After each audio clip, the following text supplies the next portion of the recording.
ಪೊಲೀಸರ ವಿಚಾರಣೆ ವೇಳೆ ಹಣದ ಮೂಲದ ಬಗ್ಗೆ ದರ್ಶನ್ ಮಾಹಿತಿಯನ್ನ ನೀಡಿದ್ದಾರೆ. ಹಣದ ಮೂಲದ ಬಗ್ಗೆ ದರ್ಶನ್ಗೆ ಹಣ ಕೊಟ್ಟವರ ವಿಚಾರಣೆಯ ಅಗತ್ಯತೆ ಇದೆ. ಓಕೆ ಫೈನ್, ಹಾಗಿದ್ದಾಗ ಈಗ ದುಡ್ಡನ್ನ ಕೊಟ್ಟಂತವರ ವಿಚಾರಣೆ ಆಗತ್ತೆ. ಕೋರ್ಟ್ಗೆ ಸಲ್ಲಿಸಿದ್ದ ರಿಮಾಂಡ್ ಕಾಪಿಯಲ್ಲಿ ಇದರ ಬಗ್ಗೆ ಉಲ್ಲೇಖವನ್ನ ಮಾಡಲಾಗಿದೆ. ಪೊಲೀಸರ ವಿಚಾರಣೆ ವೇಳೆ ಹಣದ ಮೂಲದ ಬಗ್ಗೆ ದರ್ಶನ್ ಮಾಹಿತಿಯನ್ನ ನೀಡಿದ್ದಾರೆ.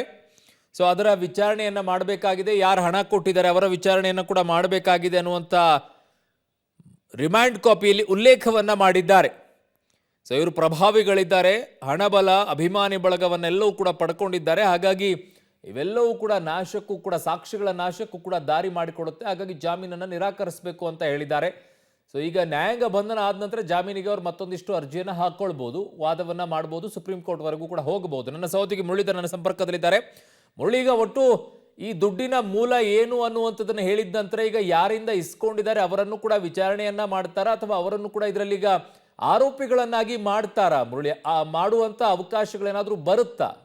ಅರುಣ್, ಏನಂದ್ರೆ ಪ್ರಮುಖವಾಗಿ ಹಣವನ್ನ ಪಡ್ಕೊಳ್ಳೋ ಸಂದರ್ಭದಲ್ಲಿ ಆ ವ್ಯಕ್ತಿಯ ಬಳಿ ಯಾವ ಹೇಳಿಕೆಯನ್ನ ಕೊಟ್ಟಿದ್ರು. ಯಾಕೆಂದ್ರೆ ನನಗೆ ಯಾವುದೋ ಒಂದು ಸಣ್ಣ ಕಷ್ಟ ಇದ್ದ ಹಿನ್ನೆಲೆಯಲ್ಲಿ ನಾನು ಹಣವನ್ನ ಬೇಕಾಗಿದೆ, ನನಗೆ ಹಣವನ್ನ ಕೊಡಿ ಅಂತ ಹೇಳಿ ಆ ಹಣವನ್ನ ಪಡೆದುಕೊಂಡಿದ್ರ ದರ್ಶನ್ ಅವರು ಅನ್ನೋದ್ರ ಬಗ್ಗೆ ಕೂಡ ಒಂದು ಕ್ಲಾರಿಫಿಕೇಶನ್ ಅನ್ನ ಗೊತ್ತಾಗಬೇಕಂತ. ಯಾಕಂದ್ರೆ 40 ಲಕ್ಷ ಹಣವನ್ನು ಏನು ಪಡ್ಕೊಂಡಿದ್ದಾರೆ ಅದನ್ನ ಮೋಹನ್ ರಾಜ್ ಅಂದ್ರೆ ಒಬ್ಬ ಬಿಬಿಎಂಪಿಯ ಚುನಾಯಿತ ಸದಸ್ಯ, ಈ ಹಿಂದೆ ಚುನಾಯಿತ ಸದಸ್ಯರಾಗಿದ್ದಂತ ಮೋಹನ್ ರಾಜ್ ಅವರ ಬಳಿಯಲ್ಲಿ ಹಣವನ್ನು ಪಡ್ಕೊಂಡಿದ್ದಾರೆ. ಈಗ ಹಾಲಿ ಶಾಸಕರೊಬ್ಬರ ಆಪ್ತರವರು ಅವರ ಬಳಿಯಲ್ಲಿ ಹಣವನ್ನು ಪಡ್ಕೊಂಡಿರೋ ಹಿನ್ನೆಲೆಯಲ್ಲಿ ಇದನ್ನ ಯಾವ ರೀತಿಯಲ್ಲಿ ಉಲ್ಲೇಖವನ್ನ ಮಾಡಲಾಗಿದೆ, ಜೊತೆಗೆ ಹಣವನ್ನ ಕೊಟ್ಟಂತವ್ರು ಯಾರು ಏನು ಅನ್ನೋದ್ರ ಬಗ್ಗೆ ಒಂದಷ್ಟು ಸ್ಪಷ್ಟ ಮಾಹಿತಿಗಳು ಸಿಕ್ಬೇಕಾಗಿರುವಂತದ್ದು. ಆ ಹಿನ್ನೆಲೆಯಲ್ಲಿ ಅವರನ್ನ ವಿಚಾರಣೆಗೂ ಕೂಡ ಒಳಪಡಿಸಬೇಕು. ಏನಂದ್ರೆ ಮೋಹನ್ ರಾಜ್ ಅವರ ಬಳಿಯಲ್ಲಿ ಈ ರೀತಿಯಲ್ಲಿ ಕೊಲೆಯನ್ನ ಮಾಡಿದ್ದೀವಿ, ಕೊಲೆಯನ್ನ ಮಾಡಿದ ಬಳಿಕ ಆ ಹಣವನ್ನ ಬಳಕೆ ಅಂದ್ರೆ ಬೇರೆ ಬೇರೆ ಖರ್ಚಿಗೆ ಬಳಕೆಯನ್ನ ಮಾಡಬೇಕು, ಅದಕ್ಕೋಸ್ಕರ ನೀವು ನಮಗೆ ಹಣವನ್ನ ಕೊಡಿ ಅಂತ ಏನಾದ್ರು ಕೇಳಿದ್ರೆ ಅದು ಅಕ್ಷಮ್ಯ ಅಪರಾಧ ಆಗುವಂಥದ್ದು. ಅವರು ಕೂಡ ಈ ಪ್ರಕರಣದಲ್ಲಿ ಆರೋಪಿ ಆಗ್ತಾರೆ. ಯಾಕೆಂದ್ರೆ ಅವ್ರ ಗಮನಕ್ಕೆ ಇದ್ದ ಹಿನ್ನೆಲೆಯಲ್ಲಿ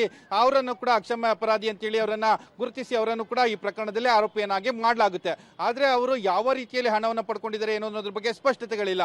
ಆದ್ರೆ ಇನ್ನೊಂದು ಪ್ರಮುಖವಾದ ಅಂಶ ಅರುಣ್ ಇಲ್ಲಿ ಗಮನಿಸಬೇಕಾದಂತದ್ದು, ಮೋಹನ್ ರಾಜ್ ಅವರ ಬಳಿಯಲ್ಲಿ 40 ಲಕ್ಷ ಹಣವನ್ನ ಪಡ್ಕೊಂಡ ಬಳಿಕ ಆ 40 ಲಕ್ಷ ಹಣವನ್ನ ಕೊಟ್ಟಂತ ಮೋಹನ್ ರಾಜ್ ಇದುವರೆಗೂ ಕೂಡ ಪೊಲೀಸರ ಸಂಪರ್ಕಕ್ಕೆ ಸಿಗ್ತಾ ಇಲ್ಲ. ಪೊಲೀಸರು ಅವರನ್ನ ವಿಚಾರಣೆ ಮಾಡಲಿಕ್ಕೆ ಸಾಕಷ್ಟು ಪ್ರಯತ್ನಗಳನ್ನ ಮಾಡ್ತಾ ಇದ್ದಾರೆ. ಅವರ ಮೊಬೈಲ್ ಸ್ವಿಚ್ ಆಫ್ ಆಗಿದೆ, ಜೊತೆಗೆ ಅವರ ನೋಟಿಸ್ ಅನ್ನು ಕೂಡ ರಿಸೀವ್ ಅನ್ನ ಮಾಡ್ಕೊಳ್ತಾ ಇಲ್ಲ ಅನ್ನೋದ್ರ ಬಗ್ಗೆ ಕೂಡ ಒಂದಿಷ್ಟು ಮಾಹಿತಿಗಳು ಬರ್ತಾ ಇದೆ. ಅಂದ್ರೆ ಅದರ ಅರ್ಥ ಅವರು ಕೂಡ ಈ ಪ್ರಕರಣದಲ್ಲಿ ಏನಾದ್ರು ಭಾಗಿಯಾಗಿದ್ದಾರೆ, ಅವರು ತಲೆಮರೆಸ್ಕೊಂಡು ಈಗ ಯಾವ್ದಾದ್ರು ಒಂದು ಕಷ್ಟ ಅಂತೇಳಿ ಹಣವನ್ನು ಪಡ್ಕೊಂಡಿದ್ರೆ ಅವರು ಪೊಲೀಸರ ಮುಂದೆ ಬಂದು ಹೇಳಿಕೆಯನ್ನ ಕೊಡಬಹುದಾಯ್ತು. ಆದ್ರೆ ಅವರು ಇದುವರೆಗೂ ಕೂಡ ಹೇಳಿಕೆಯನ್ನ ಕೊಡದೇ ಇರುವಂತದ್ದು, ಅವರ ಗಮನದಲ್ಲೂ ಕೂಡ ಈ ಕೊಲೆಯ ಪ್ರಕರಣದ ಮಾಹಿತಿ ಇತ್ತು ಅನ್ನೋದ್ರ ಬಗ್ಗೆ ಈಗ ಅನುಮಾನಗಳು ಉಂಟಾಗ್ತಾ ಇರುವಂತದ್ದು. ಅರುಣ್, ಈ ಕೃತ್ಯವನ್ನ ಎಸಗಿರುವಂತಹ ವಿಚಾರಗಳನ್ನ ರಿಮಾಂಡ್ ಕಾಪಿಯಲ್ಲಿ ಒಂದೊಂದಾಗಿ ಹೇಳ್ತಾರೆ. ಆನ್ಲೈನ್ ನಲ್ಲಿ ಹೇಗೆ ಖರೀದಿ ಮಾಡಿದ್ರು, ಮತ್ತೆ ಆನ್ಲೈನ್ ಆ್ಯಪ್ಗಳಲ್ಲಿ ಏನೆಲ್ಲ ಇತ್ತು ಅವನ್ನೆಲ್ಲ ಡಿಲೀಟ್ ಮಾಡಿದ್ದಾರೆ, ಹೊಸ ಸಿಮ್ಗಳ ಖರೀದಿಯನ್ನ ಮಾಡಿರುವಂಥದ್ದು, ಇವೆಲ್ಲವೂ ಕೂಡ ಸ್ಪಷ್ಟವಾಗಿ ತೋರಿಸುತ್ತೆ ಈ ಪ್ರಕರಣವನ್ನ ಮುಚ್ಚಿ ಹಾಕುವಂತ ಪ್ರಯತ್ನಕ್ಕೆ ಎಲ್ಲ ರೀತಿಯಲ್ಲೂ ಪ್ರಯತ್ನವನ್ನ ಮಾಡಿದ್ದಾರೆ ಅನ್ನೋದು. ಇವರೇ ಈ ಪ್ರಯತ್ನಗಳನ್ನ ಮಾಡಿದ್ದಾರೆ ಅಂತಂದ್ಮೇಲೆ ಇವರನ್ನ ರಕ್ಷಣೆ ಮಾಡಕ್ಕೆ ಇನ್ನುಳಿದಂಥವ್ರು ಯಾವ್ಯಾವ ಪ್ರಯತ್ನಗಳನ್ನ ಮಾಡಿರಬಾರ್ದು, ತುಂಬಾ ಪ್ರಯತ್ನಗಳು ನಡೆದಿರುತ್ತೇನೋ ಅಂತ ಅನುಮಾನ.